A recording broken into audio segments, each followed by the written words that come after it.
diabetic since 2009. Yes. And 2013 I was diagnosed as BP patient. In 2018, I think February, I went to some hospital. They did an angiogram. And they have put 3 stents. And they started giving me some tablets. Later I thought, I am using so many tablets. After somehow I could find one of your videos. After going through those videos and again going through some more videos, I understood that what doctor did with me was a fraud on me. So I decided to discontinue all the medicines. I discontinued and started DAP diet. So I am this diet only now. Okay. And now I discontinued all the tablets. I asked the doctor why you have given me that thinner also. What is the technology? You have put some stent. Anyway, blood was going smoothly from the stent before stent also. Now that when it is you have put stent, why blood has to be thinned again? So for this he had no answer. I said, okay, when they don't have answer, I will find my answer through your videos. So I am on your medicines, this diet only. So, but later in 3rd month, I found that suddenly my sugar levels have increased. Of course, I contacted your office and they have given me, suggested me some other precautionary diet. So now my sugar levels are 184 and 179 only. Okay. That's good. Improvement is there. But my question is, how long I should be on this diet? Yeah. When I will be, can be before 2006. 2009 I was detected as diabetic. So 2008 I was not diabetic. So I want, when I will reach that level again. Here you have to be on diet, or for that matter, I have to be on diet for rest of the life.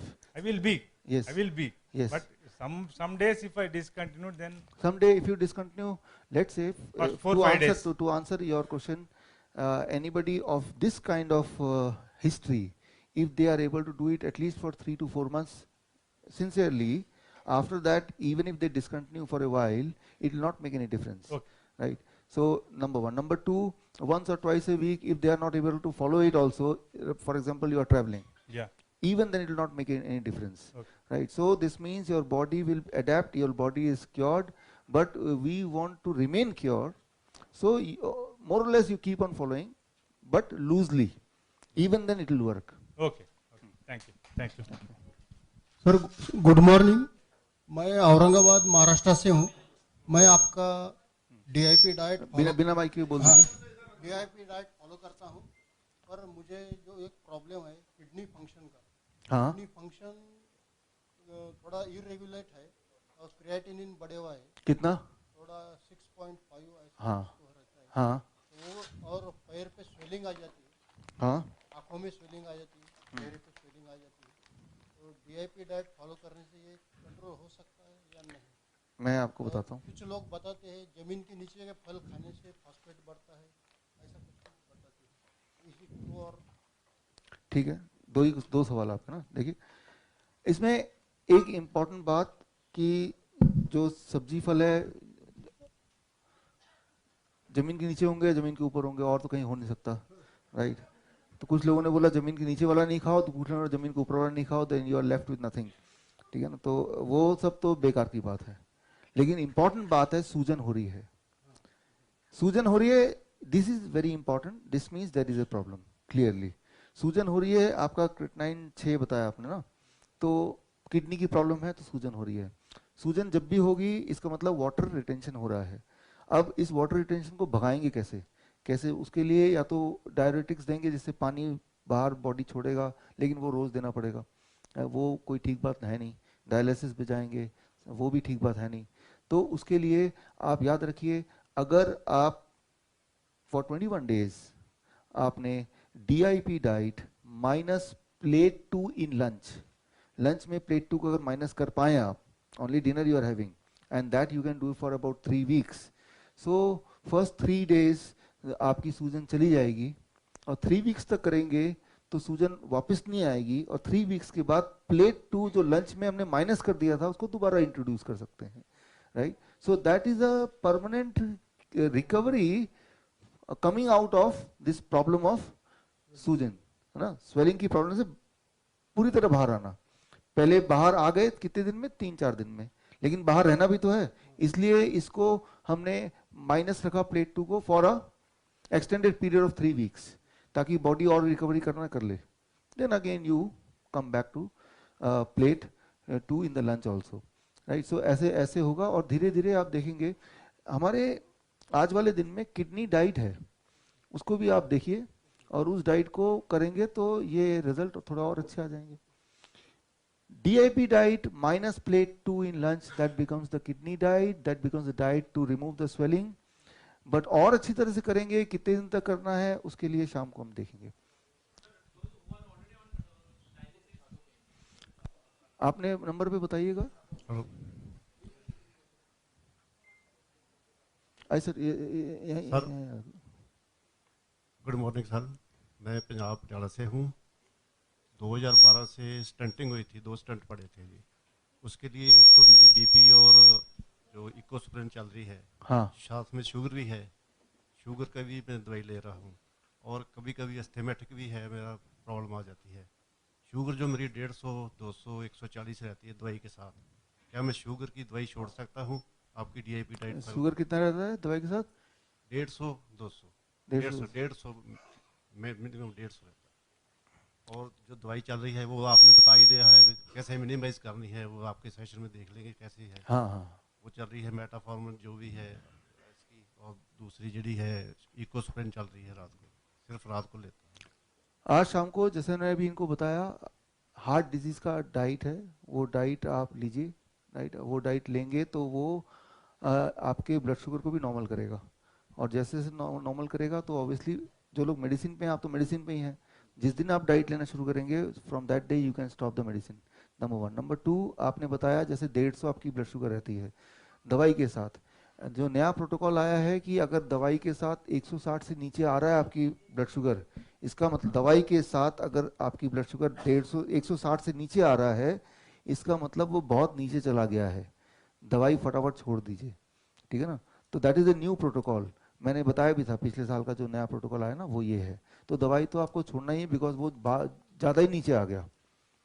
150 को नीचे ही मान रहे हैं आप, दवाई के साथ 150. बिना दवाई के अगर 150 है, 100 है, इट इज ओके, राइट. तो दवाई की इन्फ्लुएंस से 150 इज लेस. तो दवाई तो एज इट इज छोड़नी है अगर हम या कम करना है, चाहे हम आप डाइट फॉलो करें या ना करें. लेकिन अगर फॉलो करेंगे तो अच्छा है कि फिर सब कुछ ही दवाई छोड़ सकते हैं. लेकिन एक बात आप याद रखिए, जो हार्ट डिजीज के पेशेंट हैं, अगर मैं तब ना कवर कर पाऊँ इसलिए अभी बता रहा हूँ कि जो ब्लड प्रेशर है वो इस डाइट में करीब 3 से 7 दिन लगते हैं ब्लड प्रेशर को टेपर डाउन करने में, राइट. तो ब्लड प्रेशर का एक फॉर्मूला है, मैंने आपने अगर हमारा वीडियो देखा होगा तो वो फॉर्मूला आप याद रखिए, दैट इज 250.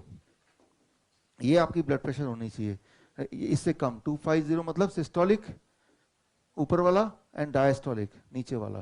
ठीक है ना. मान लो ऊपर वाला 140 है, नीचे वाला 90 है, दोनों को प्लस करेंगे तो कितना आएगा? 230. 230 इससे कम है ना, यानी कि आपका ब्लड प्रेशर ठीक है. कैसे पता चलेगा ब्लड प्रेशर नॉर्मल है? ये और ये प्लस कर लिया, क्या इससे कम है? है, तो ब्लड प्रेशर ठीक है. तो आप देखेंगे वो जब भी आप ब्लड प्रेशर मेजर करते हैं इससे कम होना चाहिए. अभी तो कम होगा क्योंकि दवाई ले रहे हैं. 1 हफ्ते बाद दवाई छोड़िए, 2 दिन बाद चेक कीजिए, क्योंकि 2 दिन के अंदर दवाई का मैक्सिमम पार्ट बॉडी से निकल जाएगा. आपको याद है ना, मैं डे 1 में बताया था बॉडी में दवाई रहती है 1 दिन 2 दिन 3 दिन, है ना, रहती है ना थोड़ी. तो निकल जाने के बाद आप चेक करेंगे और तब भी रिजल्ट इससे कम आ रहा है, इसका मतलब छोड़ दिया तो तब भी आपका ब्लड प्रेशर नॉर्मल रह रहा है, तो ठीक है, ठीक किया छोड़ के. तो मतलब ये ब्लड प्रेशर वाले केस में आपको कैलकुलेट करना पड़ेगा. जो डायबिटिक पेशेंट है वो जूस ले सकते हैं? हाँ आपने कहा कॉन्स्टिपेशन के लिए हाँ, कैसे ले सकते हैं बता रहा हूँ. डायबिटीज पेशेंट जूस ले सकते हैं. आंसर इज यस और नो. यस ले सकते हैं, पहली बात तो ये हो गई. अब कैसे ले सकते हैं? जैसे गन्ने का जूस ले सकते हैं, कोई पूछेगा. हाँ ले सकते हैं. मैं सिर्फ इतना ही बोलता हूँ कि अगर गन्ना खाते वक्त जितना टाइम आप लगा रहे थे ना, जूस पीते वक्त उतना टाइम ही लगाइए. ठीक है ना, तो जूस ले सकते हैं. हाँ। लेकिन इसमें एक और चीज है कि जो डायबिटीज के पेशेंट नहीं भी हैं, तो वो भी जूस अगर आप फटाफट पी लेंगे पानी की तरह, तो वो जूस का फायदा नहीं होगा, वो कुछ ना कुछ नुकसान ही करेगा. लेकिन जो ट्रैवलिंग स्पीड है बॉडी में फूड की, ये ट्रैवलिंग स्पीड कैसे काम करती है, उसकी क्या इंपॉर्टेंस है, वो आज के उसका पार्ट है. सर मैं डायबिटिक हूँ 5-6 साल से। मैं पीजीआई चंडीगढ़ गई तो मेरी थोड़ी मतलब 10 समथिंग था लेवल, तो उस टाइम उन्होंने मेरे को इंसुलिन पे डाल दिया। मैंने बहुत रिक्वेस्ट करा कि सर मैं थोड़ा कंट्रोल कर लूँगी, मेरे को इंसुलिन पे मत डालो, लेकिन उन्होंने मेरी नहीं सुनी। तो मेरे को दिमागी परेशानी हो गई कि ये डॉक्टर बोल रहा है, तो मैंने इंसुलिन स्टार्ट कर दी। फिर मैंने आपकी कैसेट्स देखनी शुरू कर दी, मेरे को व्हाट्सएप पे मैसेज आया तो मैं आपको देखना शुरू कर दिया। मैंने आपकी सारी वीडियोस देखी और मैंने मन में डिसीजन कर लिया कि मैं इंसुलिन छोड़ूंगी। मैंने बिना डॉक्टर के पूछे मैंने घर में इंसुलिन छोड़ दिया। इंसुलिन छोड़ने से मेरे को ये हुआ कि जब मैं इंसुलिन लेती थी तो मेरा शुगर लेवल जो था 60 आ जाता था। 60 आता तो मैं फिर घबरा जाती थी। फिर धीरे धीरे मैंने अब इंसुलिन छोड़ी हुई है। मेडिसिन मैं ओरल मेडिसिन ले रही हूँ, 2 टेबलेट्स, एक मॉर्निंग एक इवनिंग रात को मेरी। लेकिन शुगर मेरी अब भी 2 आज कल थी मेरी 204। और अब जैसे आप 9 बजे आए हो आप, मैं 9 बजे वॉशरूम जाके आई हूँ। इस टाइम भी मेरे को ऐसा है कि मेरे को फिर वॉशरूम जाना है। तो एक मेरे को ये होता है, दूसरा मेरे को ये फील होता है कि जैसे कई बार सिर में एकदम चक्कर सा आ जाता है और मैं ऐसे गिरने से लगती हूँ। एक बीपी भी है मेरे को, मैं थायराइड पेशेंट भी हूँ और साथ में मैंने हर्नियों का ऑपरेशन भी करवाया हुआ है। तो आप मेरे को ये बताइए कि मुझे कैसा करना चाहिए कि मेरी प्रॉब्लम सॉल्व हो। ठीक है, देखिए कई सारे मल्टीपल प्रॉब्लम है आपकी, है ना। तो इसमें प्रिकॉशन, पहला प्रिकॉशन जो चक्करों से आपको बचाएगा, चक्कर आने से जो आप बोल रहे हैं ना, वो ये है कि आपको हर घंटे, इफ नॉट हर घंटे, हर 1.5 घंटे में कुछ ना कुछ चबाना है, खाना है। पेट खाली होने से पहले पेट में कुछ जाए, हर घंटे, हर 1.5। क्या क्या क्या ले सकते हैं, उसका एक तरीका है कि अपने पर्स में या तो काजू, किशमिश, अंगूर, केला, जो भी चीज़ आप कैरी कर सकें, फल या नट्स या डेट्स खजूर, है ना, तो वो आप कैरी करें और वो खाते रहें। हर, जैसे लोग पान चबाते रहते हैं उसी तरह से, हाँ, कि हर 1 घंटे में आदत सी बना लिया आपने, चबाते रहेंगे। तो एक बात याद रखिए कि हमारा जो ब्रेन है, ब्रेन के पास शुगर, ब्रेन का जो एनर्जी का सोर्स है वो शुगर है। एनर्जी का सोर्स ब्रेन का शुगर है, बॉडी का भी शुगर है, लेकिन ब्रेन एनर्जी को, शुगर को स्टोर करने की ब्रेन के पास क्षमता नहीं है या जगह नहीं है, वो तो डायरेक्ट ब्लड से लेता है। तो आप शुगर पहुंचाते रहेंगे हर थोड़ी थोड़ी देर बाद, तो ये चक्कर आने बंद हो जाएंगे, पहली बात। दूसरी बात, जो भी लोग इतने मल्टीपल दवाइयों पे रहेंगे, सारी दवाई जाके ना जाने बॉडी में क्या करती है, ये तो सिर्फ भगवान ही जानता है। तो जब तक आप इस चक्रव्यूह में रहेंगे, थायराइड है, बीपी है, शुगर की मेडिसिन है, तो तब तक ये जो सिम्टम्स हैं, जो दिक्कतें हैं, ये लगातार बनी रहेगी। तो इससे छुटकारा कैसे पाना है, मैंने थायराइड पे अभी भी बताया था, तो इसलिए थायराइड पे शाम को ही बताना है, इसलिए अब और नहीं बता रहा हूँ। सिमिलरली बीपी पे भी मैंने भी एक्सप्लेन किया था, बीपी का नंबर भी मैंने बताया। शुगर का नंबर मैं और बता देता हूँ, शुगर के लिए भी यही आंकड़ा है 250। खाना खाने के 2 घंटे बाद शुगर चेक करेंगे, अगर इससे नीचे आता है mg/डेसीलीटर, यानी कि आपकी शुगर नॉर्मल है। आपने बोला शुगर है 204, हाँ, लेकिन ये दवाई के साथ है ना। आप DIP डाइट को फॉलो कर ही रहे हैं, तो एक दिन दवाई को आधा लेके देखिए या छोड़ के देखिए, और फिर देखिए क्या तब भी इसके अंदर रहता है क्या, या इसके आसपास रहता है क्या। अगर तो आसपास रहता है तो दवाई लेने की जरूरत नहीं, और जैसे ही दवाई छूट जाएगा आपका, आपके जो डिस्कम्फर्ट्स हैं वो अपने आप कम होने लगेंगे, राइट। वो जो दिक्कतें हैं ना, जो अभी अभी आपने बोला, वो कम होने लगेंगे। अच्छा सर, ऐसा है कि जैसे मैंने आपकी कैसेट देखी कोलेस्ट्रॉल वाली, कि उसका कोई फायदा नहीं वो मेडिसिन लेने का, मैंने वो ऑटोमेटिकली आपकी उससे कैसेट से छोड़ दी, अब मैं नहीं ले रही हूँ बिल्कुल। बहुत अच्छा है, पर मुझे कुछ उसके लिए कोई प्रॉब्लम नहीं आ रही नहीं है। होगी। इसी तरह मैंने इकोप्रिम जो डॉक्टर देते थे, साथ में स्टेट सेट देते थे, बीच में ही वो मेडिसिन थी, तो मैंने वो छोड़ी हुई है। अब मेरे को उसके लिए मुझे ऐसा लगता है कि मैंने वो छोड़ी है तो तभी तो नहीं चक्कर आ रहे। नहीं। हाँ। ऐसा वो वहम होता है ना, मैं कि देखा ये कर लिया, होता है वहम ना, कोई देखा उसने खास दिया, वो काली बिल्ली निकल गई, है ना। तो मतलब ये छोड़ देना कोई वो नहीं है, कोई कनेक्शन नहीं है उसका, कोई कनेक्शन नहीं है। तो वो छोड़ दिया तो छोड़ दिया, उसका कोई रोल ही नहीं है उसका। ओके, थैंक ठीक यू है सर।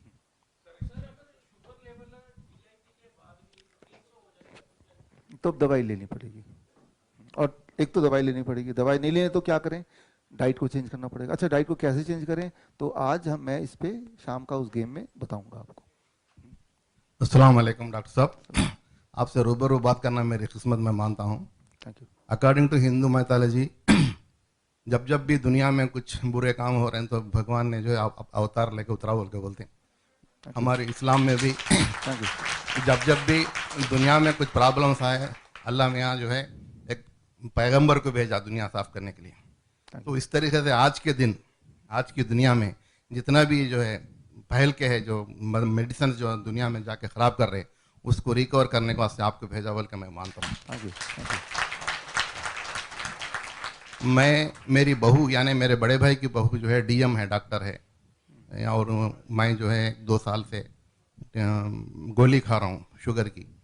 1 ग्राम सुबह और 1 ग्राम शाम खाना था। इंसिडेंटली 6 महीने पहले मैं आपका जो है कैसेट यूट्यूब में देखा, मेरे को बहुत अच्छा लगा, मैं फॉलो करा, ऑटोमेटिक कम हो गया उससे। मैं जो है आपका DIP डाइट फॉलो कर रहा हूँ 100%, मगर जो है मेरा ब्लड एकदम नॉर्मल है। खाने से पहले जो है 120-140 के बीच में रहता, फ्रूट्स खाने के बाद में 110-120 के बीच में आ जाता, खाने के बाद कम होता, उसके बाद फिर खाना खाने के बाद घंटा 2 घंटे तो 175-180 के बीच में रहता। तो आई एम ओके। और मैं ये जो है मेरे आसपास के लोगों को खानदान में और सोसाइटी में बताया, कुछ लोग जो है फॉलो कर रहे हैं, कुछ लोग जो है लाइट ले रहे। तो जब मैं आपका वीडियो देखा कि 31 तक के जो है रजिस्ट्रेशन करा लो तो करा लेके मैं यहाँ पर आया आपसे रूबरू मिलने के लिए, ये बड़ा सौभाग्य है। मेरा आप क्वेश्चन ये है कि एक लड़की है 24-25 ईयर्स की, उसके मुंह पे जो है कीलियाँ बहुत हो रहे हैं, पिंपल्स इतने बड़े हो रहे हैं कि अंदर से गड्ढा बन के फूट के उसके अंदर से जो है जैसा गड्ढे में से पीप निकलता वैसा निकल रहा, और मुंह पे पूरे होते हैं और जिस्म पे भी जो है पूरे जो है धब्बे आ रहे हैं कीलियों के। तो इसका इलाज कुछ है क्या आपके पास? हाँ। और और एक जो है किलॉइड्स जो होते हैं ना, फोड़ा लगा, कुछ जख्म हो गया वुंडेड में, किलाइट्स यू नो, तो वो कैसे कम होता? 1-2 चीज़ों में। ओके, देखिए पहले क्वेश्चन का पहले आंसर देता हूँ। DIP diet plus lot of sunlight, धूप बहुत सारा, कितना बहुत सारा होता है? 1 घंटा अगर डायरेक्ट एक्सपोजर मिलेगा और ऐसा मिलते हुए अगर 3 से 4 हफ्ते हो सकते हैं तो ये प्रॉब्लम जा सकती है। और तब भी नहीं जाती तो वो फिर वो गेम में है। मैं ब्रीफ में बता रहा हूँ, नीम के पानी से नहाना साथ में, और साथ में इम्पॉर्टेंट है जो हम यूज़ करते हैं साबुन, ज़्यादातर लोग इंक्लूडिंग मी अगर यूज़ करेंगे तो कोई फ़र्क नहीं पड़ता, लेकिन कुछ लोगों का स्किन सेंसिटिव है तो उनको वो केमिकल साबुन नहीं यूज़ करना है, फिर उनको साबुन घर पे बनाना है। घर पे बनाने की विधि वो मैं आपको मेल कर सकता हूँ, आप फीडबैक फॉर्म में अगर लिख देंगे तो मैं आपको मेल कर दूंगा, ठीक है ना। तो मैंने बताया था आपको कि एलर्जी होती है, तो एलर्जी सिर्फ खाने से नहीं होती, कुछ चीज़ों को लगाने से भी होती है, ये तो आपको पता ही है। तो इस केस में देखना पड़ेगा कि किससे हो रही है, राइट। तो स्टार्ट करना है DIP डाइट से, असर नहीं हो रहा, साथ में सनलाइट वेरी वेरी इंपॉर्टेंट, साथ में नीम का, और फाइनली साथ में केमिकल फ्री करने का। लेकिन ये है कि इम्पॉर्टेंट है कि ऐसा करेंगे तो कोई बड़ी बात नहीं, it will take 1 month time, it will go, right. And second question आपका वुंड हीलिंग का था। किलाइट्स जो होता ना, किलाइट्स, वो एक्चुअली क्या हो गया, मेरे मिसेस का पैर जल गया सर, वो एकदम क्या बोलते, गैस का पाइप बस्ट होके पैर पे लग गया, एकदम जल गया। तो उसको जो है वो रिकवर हो गया, वो पूरा किलाइड बन के इतना मोटा चमड़ा हो गया, मोटा किलाइड्स बन गया। वहाँ पे जो है खड़े के 1 घंटा काम करने तो बहुत प्रॉब्लम्स हो रहे हैं उसको, 1 घंटा खड़े के काम नहीं कर सकते, उसमें जलन होते रहती। तो उसको कम करने के लिए हैदराबाद में बहुत दवाखाने इधर उधर फिरे, तो कहीं भी जो है उसका इलाज नहीं हो सका। वो लोग जो है वो कुछ पट्टी दिए, वो बरने ये बने, तो भी that is not permanent solution. तो उसको कुछ किलाइट्स कम करने के लिए कुछ उसको ऐसा ना कि अभी बात कर रहे थे पहले भी, कि जब भी कोई बॉडी के साथ एक्सीडेंट होता है तो डैमेज जो होता है that is something which is going to take longer time, ये तो हमें मानना ही है, राइट।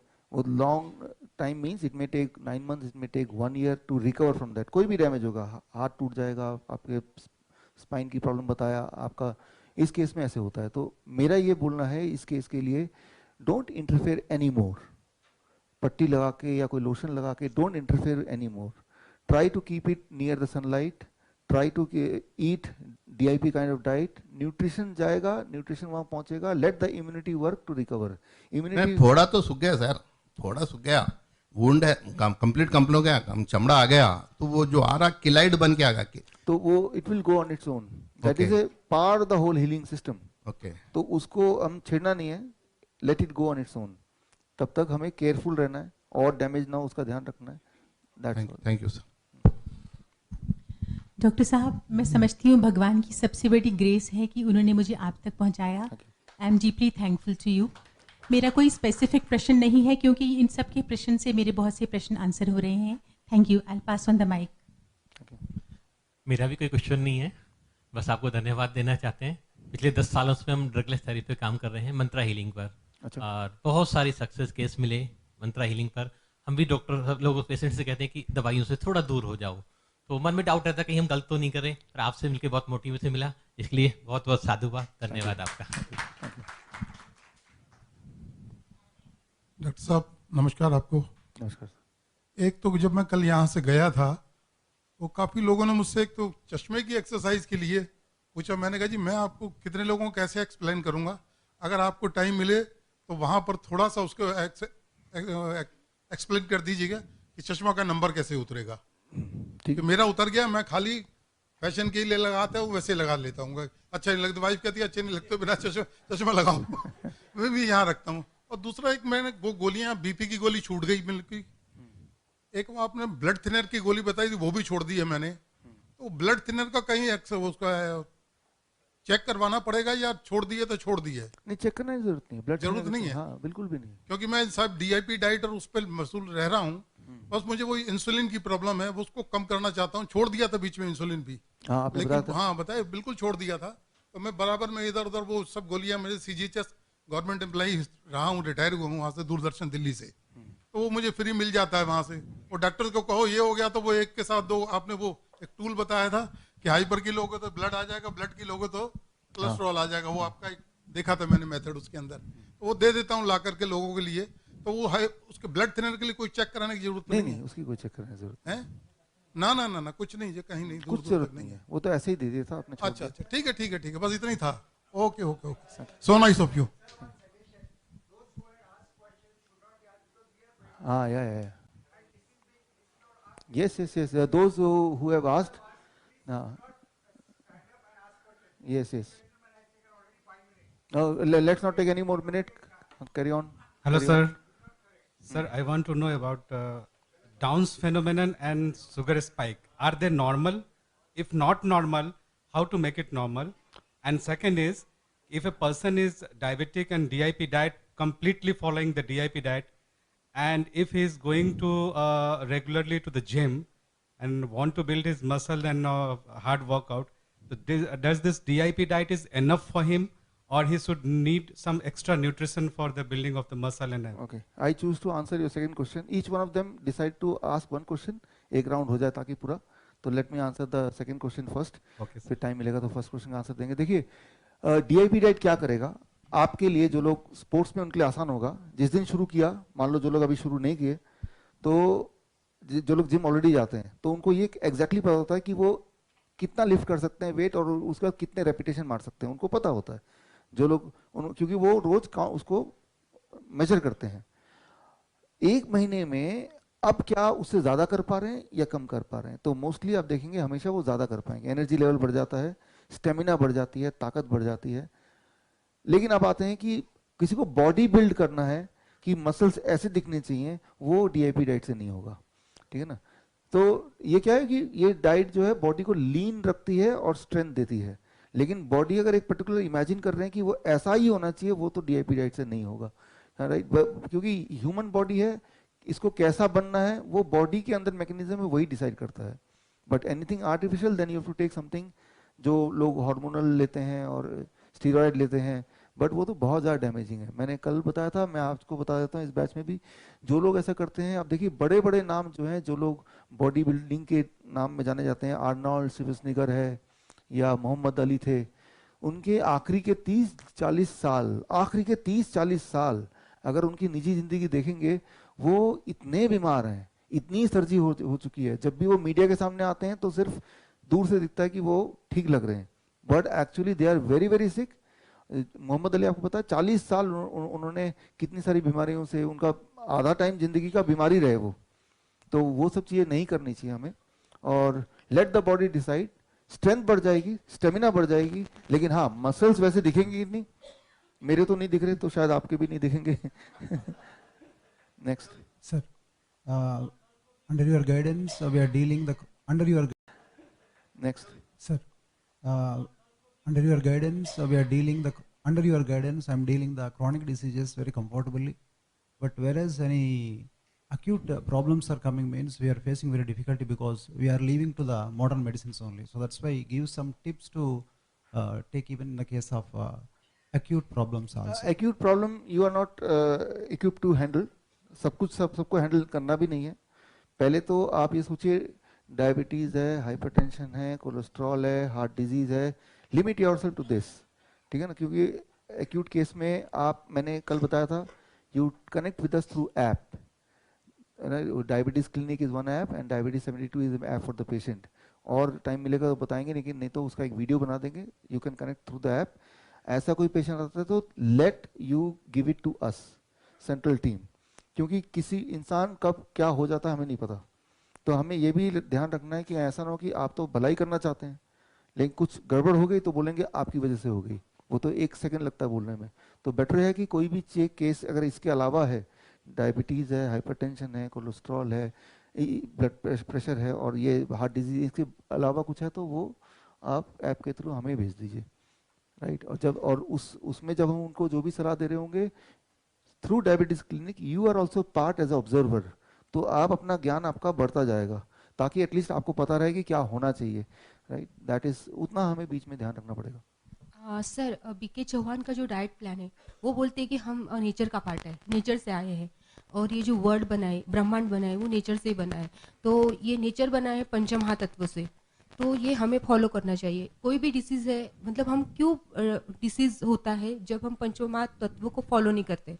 तो उनके हिसाब से आकाश तत्व पहले, वायु तत्व दे, उसके बाद जो तत्व है 5 तत्व को फॉलो करना चाहिए. तो वो बोलते हैं कि 12 नून तक कुछ भी नहीं आकाश तत्व में रहना चाहिए. उसके बाद वायु तत्व में मतलब ग्रीन जूस लेना है, उसके बाद सॉलिड, उसके बाद उनका जो डाइट है. तो वो बेस्ड डाइट है या जो हम DIP डाइट बोलते हैं वो बेस्ड मैंने है? उनका डाइट अभी मैं पता करूंगा इसका, फर्स्ट ऑफ ऑल, है ना. तो बहुत लोग बहुत अच्छा काम करते हैं और बहुत सारी चीज़ काम कर सकती है. हो सकता है कल आपको भी एक एक्सपीरियंस हो और वो अच्छा लगे और आप फायदा मिले तो आप भी जो मेरी तरह आगे बढ़ाएं. Things works, right. तो DIP डाइट का तो मैंने पूरा साइंटिफिकली देखा है, तो मुझे पता है और हजारों लोगों ने किया है, इसलिए, और करना आसान है. हो सकता है वो काम करता हो, but I have to really study to give you some answer. फर्क नहीं है. हाँ, वो कोई भी चीज अगर फायदा करता है, घूम फिर के देखेंगे तो वो बोलने का ढंग अलग अलग होता है, उतना ही होगा मेरे ख्याल से. हाँ. Good morning, sir. Sir, my question is, I am having diabetes since 8 years. So initially 4 years I was on medication. Then after 4 years I went on insulin. So when I came to insulin, I went through C-peptide test. It was coming 1. It ranges from 1 to 5. It was coming 1, I mean on the very corner. But before 2 months, I went it again and it is coming only 0.2. So if I go through DIP diet, then how much time it will take to recover from it? And secondly, since I was on medication before, but many doctors claims I have type 1 diabetes. So either it is type 1 or type 2. आपकी as कितनी है अभी? My age is 26. 26. तो आज से 4 साल पहले की बात कर रहे हैं? 4 साल पहले से मैं इंसुलिन पे हूँ, उससे पहले टैबलेट्स पर थी. हाँ. तो टाइप 1 तो नहीं है. फर्स्ट ऑफ ऑल, जो भी टाइप 1 वाले कैसे पता चलेगा? तो first day itself they will be on insulin, number 1, and they are at the growing age. ना तो आप ग्रोइंग एज पीरियड में थे, ना ही सबसे पहले आपको इंसुलिन लगा ना, तो surely you are not type 1, number 1. Number 2, कई बार दवाइयाँ आपके बॉडी को डैमेज कर देती है and then you are force to take insulin. क्योंकि आप इंसुलिन इतने अर्ली एज में ले रहे हैं तो कोई फर्स्ट इंप्रेशन बोलेंगे कि आप टाइप 1 ही हैं. और एक और इम्पॉर्टेंट बात यह है कि टाइप 1 और टाइप 2 में मेडिकल साइंस इटसेल्फ में बहुत सारे कंफ्यूजन है, टाइप 1 और टाइप 2 में. तो कोई डॉक्टर बोलेगा, एक और टर्म उभर के आया टाइप 1.5. राइट. हाँ, तो देखा जाए तो आप टाइप 1.5 हैं, पहली बात. दूसरी बात, ये अच्छा है कि आपका ग्रोइंग एज निकल चुका था, उसके बाद जो हुआ, या डायबिटीज हुआ कि नहीं आई डू नॉट नो, लेकिन दवा लिया, इंसुलिन लिया, राइट. तो यहाँ पे रिकवरी की चांसेस काफ़ी ज़्यादा है. टाइप 1 तो आप है नहीं, राइट. सो रिकवरी की चांस काफ़ी ज़्यादा.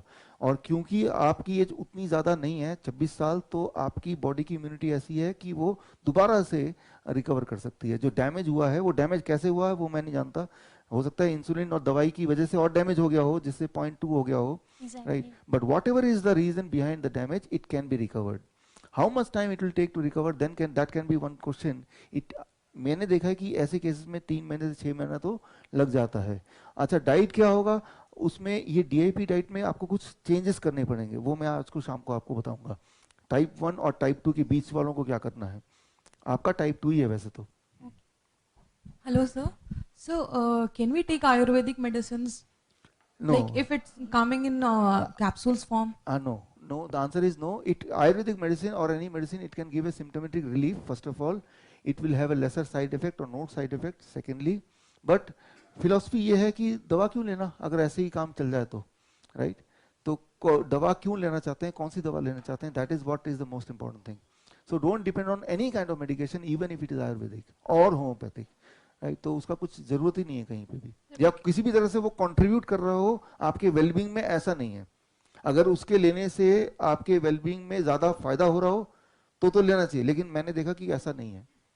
So for the prevention purpose, like market में बहुत सारी ऐसी मेडिसिन है. नहीं, वो बिल्कुल नहीं लेना चाहिए. वो प्रिवेंट नहीं करेंगी, वो प्रिवेंट करेंगी, वो फायदा देगी उसी को जो वो बेच रहा है, आपको नहीं. ठीक है ना. Yes. Hello doctor. Yes. Myself Dr. Madhu.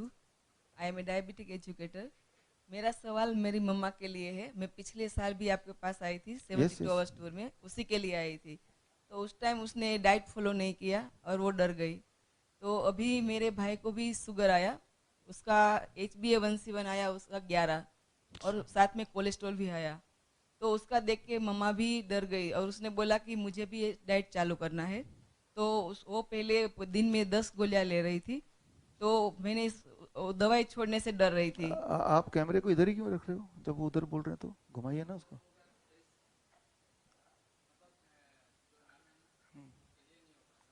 कीजिए, कोशिश कीजिए थोड़ा सा. हाँ, नहीं, जैसे कंफर्टेबल बोलिए, आप कोशिश कीजिए अपनी तरफ से, व्हाट एवर यू कैन. कोई बात नहीं, कोई बात नहीं. फिर मम्मा दवाई छोड़ने से डर रही थी, तो मैंने उसको टेपरिंग डोज कम किया, उसका सुबह की दवाई पहले छुड़वाई और 1 महीना उसने DIP डाइट लिया. फिर उसकी जो कंप्लेन थी सब चली गई, वो खुश हो गई. उसके बाद मैंने दोपहर की दवाई उसकी छुड़वाई, तो उसके बाद उसकी सारी समस्या आने लगी. उसके पैर में दर्द होने लगा, पेट में दर्द होने लगा.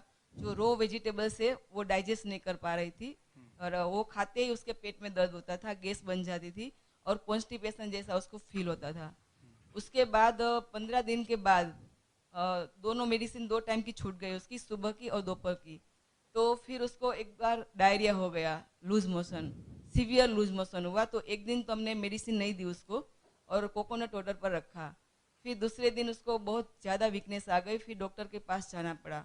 तो डॉक्टर ने उसको बोला कि आप फिर से दवाई चालू कर दो, क्योंकि उसकी शुगर भी बढ़ गई थी. सुबह की 300 आती थी फास्टिंग शुगर और नाइट की शुगर आती थी 280, तो 250 से ज़्यादा हो गई उसकी शुगर.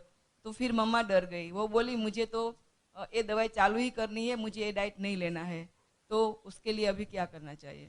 ये मैंने आपको कल बताया था, बॉडी को ठीक करना आसान है लेकिन दिमाग को थोड़ा मुश्किल है ना. तो सारे लोग नहीं कर पाते. मेरे घर में भी मैं देखता हूँ, मेरे रिश्तेदार, दोस्त, काफ़ी लोग पड़ोसी नहीं कर पाते हैं. लेकिन कई बार वो जब देखते हैं कि कोई और ठीक हो रहा है, कोई और ठीक हो रहा है, सर्कमस्टेंस ऐसा होता है, तो धीरे धीरे वो अडेप्ट हो जाते हैं. क्योंकि एक बिलीफ सिस्टम को लेके आपने चले अपनी ज़िंदगी भर, उसको तोड़ के एक नई चीज़ करना ये थोड़ा मुश्किल है कई. तो उनको तो मैं बोलता हूँ परस्यू करते रहेंगे, थोड़ा थोड़ा ऐड करते रहेंगे तो वो कभी ना कभी फॉलो करेंगे. अब रहा सवाल उनके पेट का, जिन लोगों की उम्र ज़्यादा होती है, मान लो 50 साल से ज़्यादा, 60 साल से ज़्यादा, अगर इस तरह का कंप्लेन है तो वेजिटेबल्स को आप स्टीम करके देंगे तो वो जो गैस बनने की प्रवृत्ति वो नहीं रहेगी. हालांकि स्टीम करके देंगे तो उसका इफेक्ट भी थोड़ा कम हो जाएगा ब्लड शुगर को कम करने में, लेकिन हमें एक बीच का रास्ता लेना है कि भाई वो डिस्कम्फर्ट भी ना हो और ब्लड शुगर भी कम रहे थोड़ा बहुत. तो उसका यही तरीका है कि whenever you give vegetables you steam it little bit. Little bit का मतलब होता है कि करीब, स्टीम का मतलब समझते हैं, नॉट बॉइलिंग, है ना. 5 मिनट आपने स्टीम कर दिया, फिर उसको ठंडा हुआ, ज़्यादा गर्म तो ले नहीं सकते, देन आप लेंगे वो. तो पेशेंट अगर लेगा तो दिक्कत नहीं होगी. तो वेज का वो जूस निकाल के दे सकते हैं, लेकिन मैंने आपको बताया नियम जूस का कि वो धीरे धीरे पीना है। एक ग्लास पीने के लिए 200 ml का करीब 15 मिनट लगना चाहिए, जैसे चाय पीते हैं वैसे पीना है। लेकिन उसका मेजरमेंट क्या होना चाहिए? अब मेजरमेंट के लिए आज शाम को वो आएगा ना, तो उसमें आपको मैं बताऊंगा सभी। और वो दवाई छोड़ने के बाद उसकी स्लीप गायब हो गई, वो सो नहीं पा रही है। ऐसा होता है, देखिए that is a withdrawal symptom. Withdrawal symptom होता है खास तौर पे जिनकी लंबी बहुत हिस्ट्री रही है और जिनकी उम्र भी ज्यादा है। विड्रॉल सिम्टम होता है, ये सारे डिस्कम्फर्ट को जो झेल सकता है थोड़े दिनों के लिए, तो वही उसको नॉर्मली कंप्लीट कर पाता है। झेल नहीं सकते हैं तो उनको दिक्कत होती है। और 1 महीने में उसका 4 kg अच्छा, वेट अब कम हो गया। हाँ, और अब उसको आगे वीकनेस भी आ आगे गई। करना पड़ेगा।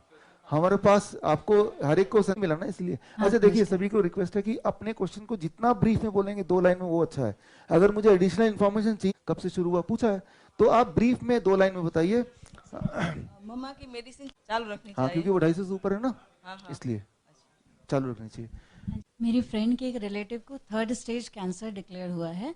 डॉक्टर ने 3 मंथ्स का टाइम बोल दिया है और उनका अल्ट्रासाउंड में आया है, बायोप्सी नहीं हुई है। मैंने आपका कैंसर वाला वीडियो देखा था तो मुझे ऐसा लगा था कि शायद लाइफ की कोई होप है। तो उनको वो सारा डाइट फॉलो करना चाहिए क्या? और सेकेंडली वो जो डॉक्टर कह रहे हैं कि 21 सेशंस के 3 राउंड लगेंगे, उतना कीमोथेरेपी लगेगा और फिर शायद ऑपरेशन होने के बाद शायद कोई चांस निकालें, लेकिन अभी तो वो कह रहे हैं कि 3 मंथ्स का टाइम दे दिया है। तो आपका जो वीडियो था उसको देख के मेरे को बहुत मोटिवेट हुई और मैंने उनको वो फॉलो करने के लिए बोला। तो आपको लगता है कि कुछ होप है और weather he should follow that? एक बात ध्यान, डॉक्टर बोलता है कि अब होप नहीं है, तो वही सबसे बड़ी होप है, क्योंकि वहां से तो बच ही गए एटलीस्ट, है ना। तो वहां से तो उम्मीद ही चली कि वहां तो होप नहीं है, तो वो तो दरवाजा बंद है। तो ऐसे जो पेशेंट होते हैं, मेरा जो पर्सनल एक्सपीरियंस है, वो जरूर ठीक हो जाते हैं, क्योंकि उनको वो फोकस करते हैं मुझे ये करना है। अब आते हैं क्या ये डाइट से कुछ होप है? श्योरली होप है। अरे उनको कीमो साथ में 7 दिन पहले उनका डिडक्ट हुआ है और वो बहुत परेशान है कि कीमो करें या ना करें। ठीक है, समझ गया। इसका आंसर ये है, एक बात याद रखिए, ये बहुत ही इंपॉर्टेंट क्वेश्चन है, आप में से कई लोगों का क्वेश्चन हो सकता है ये। कीमोथेरेपी का मतलब है इम्यूनिटी को जीरो करना, राइट? इम्यूनिटी से छेड़छाड़ करना। इम्यूनिटी का क्या रोल है हमने पहले दिन दूसरे दिन ऑलरेडी देखा है और आज भी देखेंगे। जब भी आप कभी भी कोई भी ऐसा कदम उठाएंगे जिसमें इम्यूनिटी को आप इंटरफेयर करेंगे, तो that is very very lethal, वो बहुत ही डेंजरस बात है। तो कीमोथेरेपी कोई सवाल ही नहीं पैदा होता कि आप अपनी इम्यूनिटी पहले ही कॉम्प्रोमाइज है, उसको और आप छेड़ रहे हैं। तो जवाब है कि बिल्कुल नहीं करना, वहीं पे रुक जाइए। Not even biopsy, not even any more X-ray, not even ultrasound, which is known to be safer, but not even that also, right? उनको immediately वो 100% कैंसर डाइट आज मैं बताऊंगा, राइट? स्टेज 1, स्टेज 2, स्टेज 3 के लिए वो आज बताऊंगा, उनको करना चाहिए। और अच्छा ही है कि वहां से उम्मीद बंद है, वैसे भी 3 महीने हैं, तो चलो कोशिश तो ये इसमें उम्मीद है पूरी, इसको कोशिश कर लें। और मैंने देखा है लोग जीते हैं। मैं आपको एक छोटा सा एग्जाम्पल बता रहा हूँ, एक मिनट में, कि ब्लड कैंसर भोपाल का केस इसलिए बता रहा हूँ। मेरा दोस्त अभिषेक मालवीय, आई डोंट नो आप में से कोई जानते होंगे कि नहीं, उनका एक यहाँ स्कूल भी था। और फोन आया तो बोला फीवर था, मैं जरा जा रहा हूँ हॉस्पिटल। फिर मुझे पता चला कि वो तो हॉस्पिटल जा रहा है मुंबई के कैंसर हॉस्पिटल। फिर पता चला ब्लड कैंसर है। मैं भाग के गया वहाँ पे, लेकिन उसने कहा, डॉक्टर ने बोला है ये सब वो सब। 3 महीने लगे ब्लड कैंसर के केस में डेथ होने में। 3 मंथ्स डेथ ब्लड कैंसर के केस में, 3 महीना, राइट? इतना ही टाइम दिया था, लेकिन फिर भी सारी प्रोसीजर उसने पूरा किया और डेथ भी हो गई। ब्लड कैंसर में ऐसे ही होता है, 3 महीने ही लगते हैं डेथ होने में, इससे ज्यादा टाइम जीता नहीं है, स्पेशली अगर वो ये सारे प्रोसेस कराएगा। ऐसे ही एक और केस था उसी वक्त का, राइट? और वो था वहाँ पे गंगाराम हॉस्पिटल का, उसको भी बोला 3 महीना, राइट? लेकिन वो बाई चांस मेरे पड़ोसी के वो थे, रिश्तेदार थे, तो बट उन्होंने वही फॉलो किया जो कि आपने मेरे उसमें देखा। और it is now about I think 5 year और मोर, वो अभी भी वो जिंदा है, 5 साल हो गए ना। तो सर अभी एकदम डायरेक्टली आपकी डाइट फॉलो कर लें और उनको डाइजेस्ट करने में थोड़ा सा दिक्कत आएगी, ऐसा कुछ ना हो? डाइजेस्ट नहीं दिक्कत आएगी तो फिर उसका क्या करना है वो मैं साथ साथ बताऊंगा आपको आज शाम को। डाइजेस्ट करने दिक्कत तभी आती है जब कोई जल्दी जल्दी खाता है, ठीक है ना। तो ये है। और अभी 3 साल पहले, 5 साल तो हो गए, 3 साल पहले उसका पैर में फ्रैक्चर हो गया, वो ठीक नहीं हो रहा था। तब उसके जो गांव वाले हैं वो सब आए कि भाई इनके डाइट से ही ऐसा फ्रैक्चर हुआ और हड्डी टूट गई और दूध तो लेते नहीं है। तो खैर गांव सब एंग्री कि इनकी वजह से भी इनकी हड्डी नहीं ठीक हो रही है। तो मैंने तो बोला कि I am not answerable to you, आप लोग तो जाओ यहाँ से। तो फिर हॉस्पिटल ले गए गंगाराम, उसी हॉस्पिटल उसी डॉक्टर के पास। डॉक्टर ने बोला है तू अभी तक जिंदा है। तो जैसे ही ये डायलॉग सुना, मेरी किताब है why the mortality rates drops when the doctor gone strike, उस किताब में मैंने पूरा ये डिटेल दिया है।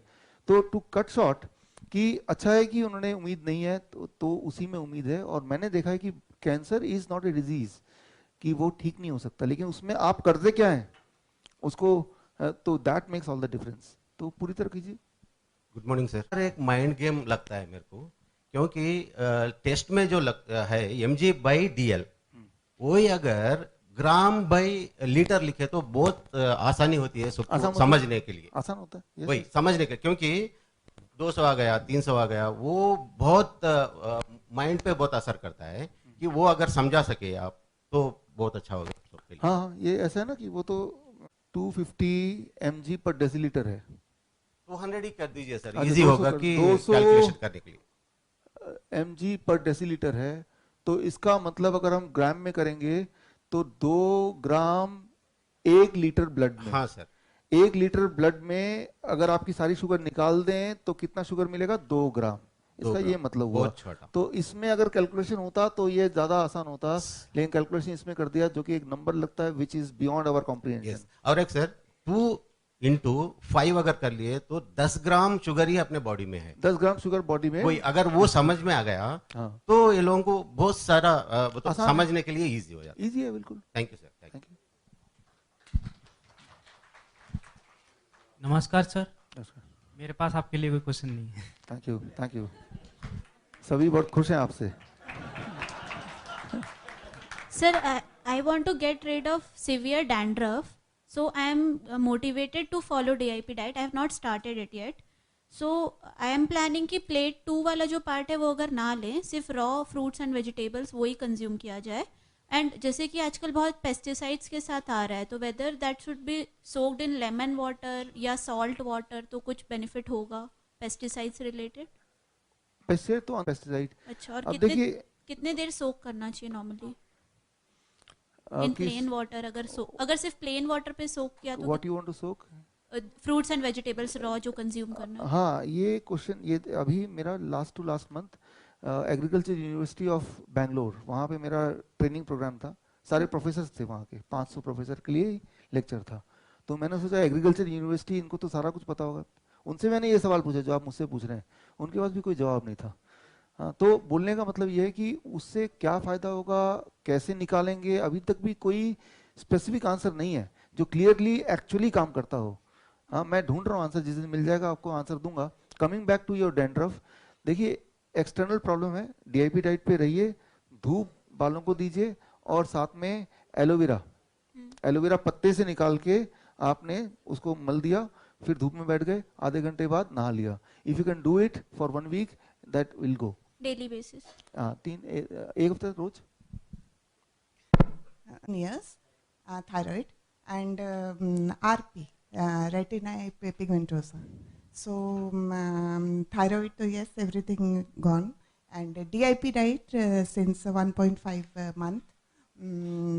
Headache शुरू हुआ है, रात को 3 बजे उठकर सीवियर हेडेक डेली, जो कोकोनट वाटर से कम हो रहा है। सर, एनी होप और any already treatment you have done for RP? I am hoping, I have made target for 1 year, I think, I am hoping. Treatment for headache बोल रहे हैं आप फाइनली? ये नो, 1.5 मंथ से जो मैं without tapering hypothyroid छोड़ दिया है मेडिसिन, लेकिन कुछ दिनों से सीवियर हेडेक डेली सुबह मॉर्निंग 3 o'clock शुरू होता है। आई एम होपिंग कि अब वो भी धीरे से चला जाएगा। एंड RP है जिसके लिए आई वांट होप कि रेटिनाइल पिगमेंटोसा, अच्छा, विजन लॉस। ओके, सो दो क्वेश्चन, 2 चीजें ना, हेडेक के बारे में पूछ रहे हैं और विजन के बारे में। हेडेक DIP पे हूँ शायद। देखिए, हेडेक के लिए, हेडेक है या सीवियर माइग्रेन है, anything related to kind of precaution, but I am not covering this because today evening there is a, उसमें कवर करने वाले हैं अमंग द 60, तो उसको छोड़ देते हैं, ठीक है ना। सेकेंडली, आई के हेल्थ के लिए, eye health, it can be spectacles, it can be some kind of cataract, it can be glaucoma, anything related to eye health. DIP diet plus the exercise, the kind of exercise which you did, that is called neck, shoulder and eye rotation. That also started by seeing your video. Great, अगर वो करेंगे तो normally it takes 3 to 4 months to recover from such kind of problem. आपके case में कितना time लगेगा वो तो एक टाइम ही बताएगा, but DIP diet minus plus that exercise, वो एक्सरसाइज के लिए आप मेरे यूट्यूब चैनल में जाएंगे तो better I site without glasses इस नाम से है, लेकिन वो सिर्फ ग्लासेस के लिए नहीं है, ओवरऑल आई हेल्थ के लिए है वो। ओके हो रहा है मे बी, तो शुड आई माइनस प्लेट 2? नहीं ऐसा नहीं है, ऐसा नहीं है। उसके लिए क्या प्रिकॉशन रखना है वो शाम को मैं बताऊंगा। मैं जीरो मेडिसिन पर हूँ और डीआईपी डायबिटीज शुरू किया हूँ 1.5-2 महीने से, फिर भी जो एक खाली प्रॉब्लम आ रही है कि रात को 2-3 बजे के बाद से अर्ली मॉर्निंग में प्यास बहुत ज़्यादा लगती है। कभी कभी I am feeling too thirsty, 2-3 glass पीने के बाद लगता है और पानी पिए। अच्छा। जबकि मॉर्निंग आवर में सुबह से 12 बजे तक कम लगती है। अच्छा। एनी रीजन हो सकता है क्या इसका? आप पानी पी लीजिए, don't care much about it, it will also go. Okay, thank you. मेरे वाइफ को क्या 5 साल पहले डिलीवरी के टाइम पे बच्चा इंतकाल हो गया था, तो उस टाइम पे क्रिएटिन 9 हो गया। उसके बाद एक 40 डेज तक डायलिसिस पे थे। अभी 3 क्रिएटिन आके है और ब्लड प्रेशर और शुगर वगैरह कुछ भी नहीं है, तो इसके लिए डाइट क्या है? किडनी के पेशेंट के लिए और डायलिसिस पेशेंट के लिए ये एक बहुत ही ज़्यादा प्रेवलेंट आजकल इलनेस है। किडनी के पेशेंट बढ़ते जा रहे हैं, तो इसका खास आज ही 60 में से एक डिजीज है। ब्लड प्रेशर और शुगर तो कुछ भी नहीं है, तो नॉर्मल डाइट मेंटेन कर रहे हैं, तो 3 पे आके रुका, कभी 2 पे रह रहा हूँ। हाँ, तो ये आसान है फिर उसको और नीचे लाना। इनका डाइट आज शाम को आपको इसके डाइट के बारे में बताएंगे। अच्छा, और एक मेरा 120 और 140 तक रह रहा शुगर, तो अभी तक तो मेडिसिन नहीं लिया मैं। एक ही क्वेश्चन करके एक राउंड कर लेते हैं पहले। सर मेरी वाइफ को ना 6-7 साल से गठिए की प्रॉब्लम थी। अब उसकी ये हालत है कि उसकी बोन्स इतनी वीक हो गई कि वो साइड लेके सो भी नहीं सकती, और उसके जो पाँव है ना उसमें जो गैप सा होता है वो चपटे से हो गए। तो बोन हेल्थ के लिए आज शाम को ये डाइट का पार्ट है।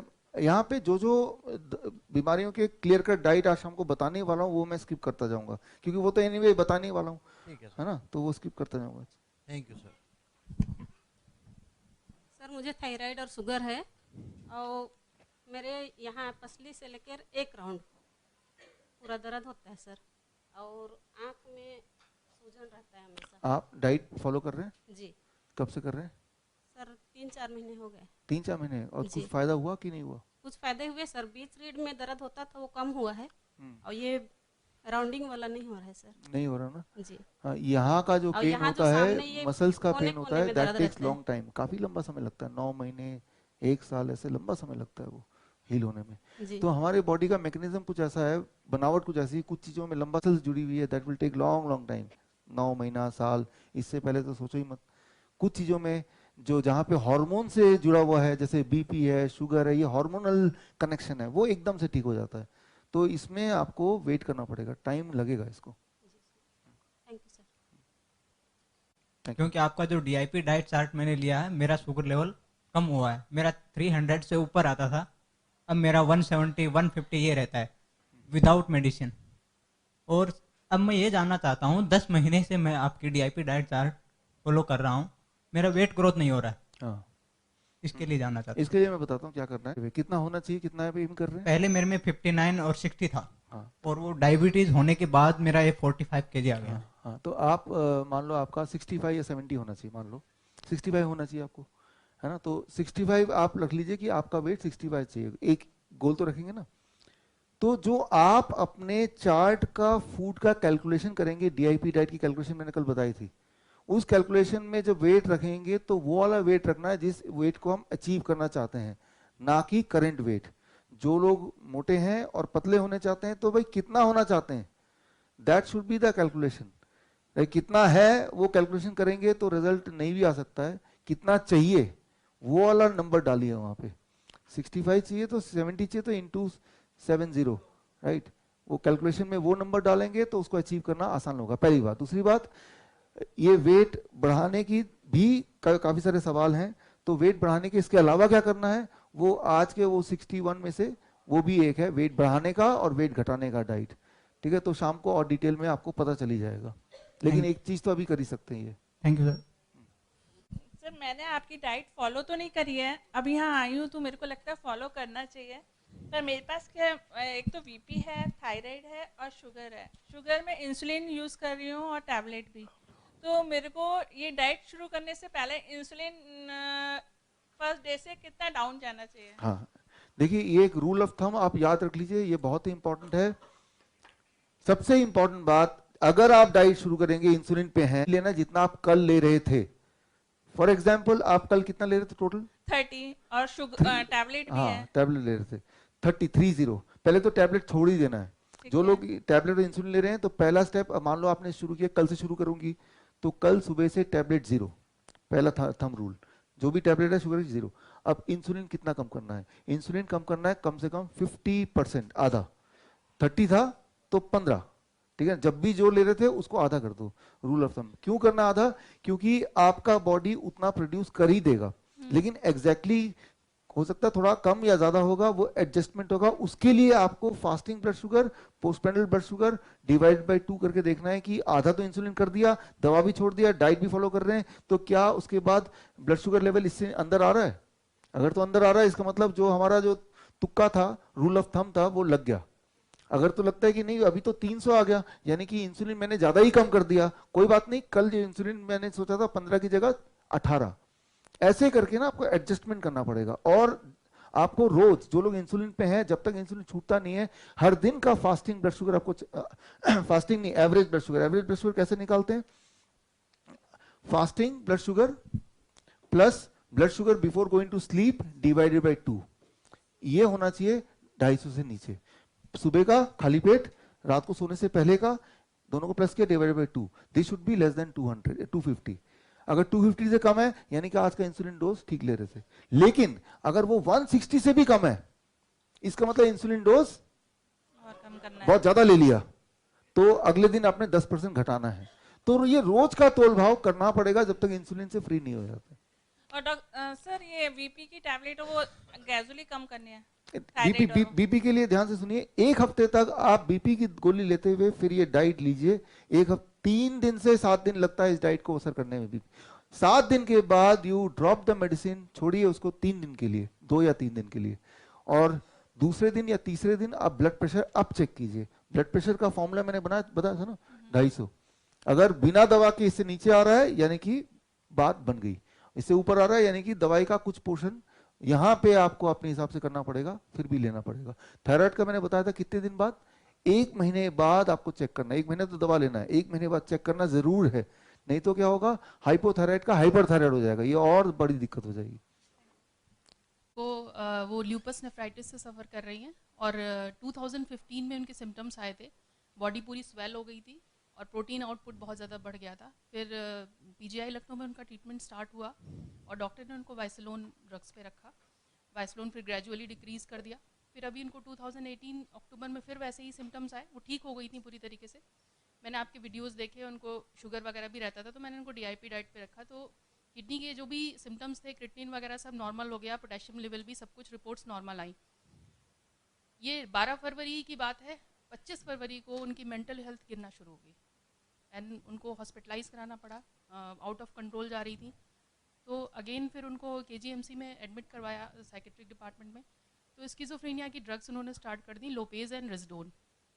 अगेन अब उसके लिए समझ नहीं आ रहा है कि क्या करना है। देखिए मेंटल हेल्थ के हमारा ट्रेनिंग प्रोग्राम होगा, उसमें मेंटल हेल्थ का सेक्शन है, वो सेक्शन मैं नहीं लूंगा, डॉक्टर पावन उदाहरण लेंगे, ठीक है। तो मेंटल हेल्थ में क्या करना है एग्जैक्टली इस केस में, वो 7 मिनट के सेशन होगा, पूरे हमारे 1 घंटे के सेशन में, वो इसीलिए है, ठीक है ना। उसको आप देखिए, उसमें कुछ चीज़ों को इंक्लूड करना है, कुछ चीज़ों को माइनस करना है, वो हम शाम को बताएंगे। मेनली डॉक्टर साहब प्रॉब्लम क्या हो रही है, उनको नींद नहीं आती है, हाँ, पूरी रात जगी रहती है। ये सारी प्रॉब्लम का ही हम एक्सप्लेनेशन देंगे और उसके लिए स्पेशलिस्ट डॉक्टर पावन बताना वही देंगे।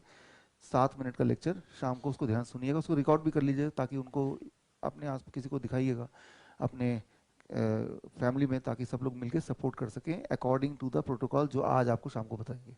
और डॉक्टर साहब साइड इफेक्ट देखे थे वाइसलोन के, तो उसमें कि आंखों की रोशनी वगैरह भी जाने की। हाँ, तो वो साइड इफेक्ट होते हैं, इसीलिए मैं बोलता हूँ सभी को कि ये सारी दवाइयों को लेना ही नहीं है, लेकिन करें तो क्या करें।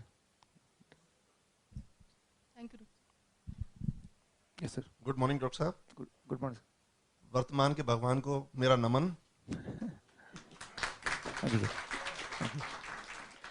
डॉक्टर साहब, मेरे को 1.5 महीने से मेरी राइट एंकल में सूजन है और जो मेरी मेडिसिन है, मतलब मेडिसिन से सब चीज़ कंट्रोल्ड है, बीपी, शुगर और सीरोटिक आर्थराइटिस की टैबलेट्स दे रहे हैं। नहीं ठीक है, लेट बी, कोई बात नहीं, जैसे भी कंफर्टेबल है बोलिए। यूरिक एसिड मेरा 7 है, HbA1c 7% और सीरोटिन क्रिएटिनिन 0.69। ठीक है, तो फर्स्ट क्लास है। तो लेकिन एंकल का सूजन नहीं जा रहा। हाँ। मैंने उसका एक्सरे भी कराया था, उसमें कोई फ्रैक्चर भी नहीं है। तो उन्होंने कहा कि आप मसल्स को उसको करने के लिए एंकलेट्स वगैरह पहन ले, लेकिन मेरी लिम्पिंग है, अभी दर्द है मेरे। इसमें क्या एंकल में ना अगर आप अंदर देखेंगे there will be micro inflammation, अंदर हो जाता है कई बार। आपके ये सारे रिपोर्ट तो अच्छे हैं ही। It is called hot and cold fermentation. उसमें क्या करना होता है, 2 कंटेनर लीजिए, एक में बर्फ का पानी रख दीजिए और एक में बॉइलिंग वाटर, और 2 आप टॉवल लीजिए, डाल दीजिए, एक को निचोड़िए। पहले हॉट वाला आपने रखा अबाउट 30 सेकेंड्स उस पोर्शन पे जहाँ पे दर्द है, जहाँ पे स्वेलिंग है, और उसको हटाया, और कोल्ड वाला इमीडिएटली रखा निचोड़ने के बाद। और यही आप करेंगे shifting, that is for 10 minutes, and this you will do for about 2 weeks. तो इसमें करना होता क्या है कि हमारी जो बॉडी की इम्यूनिटी है उसको हम अलर्ट कर रहे हैं। हॉट कोल्ड, तो that is a sign of danger कि वहाँ कुछ हमारी ज़रूरत है। तो इम्यूनिटी को आप बता रहे हैं कि यहाँ ज़रूरत है, तो immunity will start working more. Anyway it will work. Immunity का काम ही है जहाँ पे इंजरी है वहाँ पे हील करना, but it is taking longer time. How to make them more attentive, this is a very simple technique and it works. तो आप इसको कीजिए।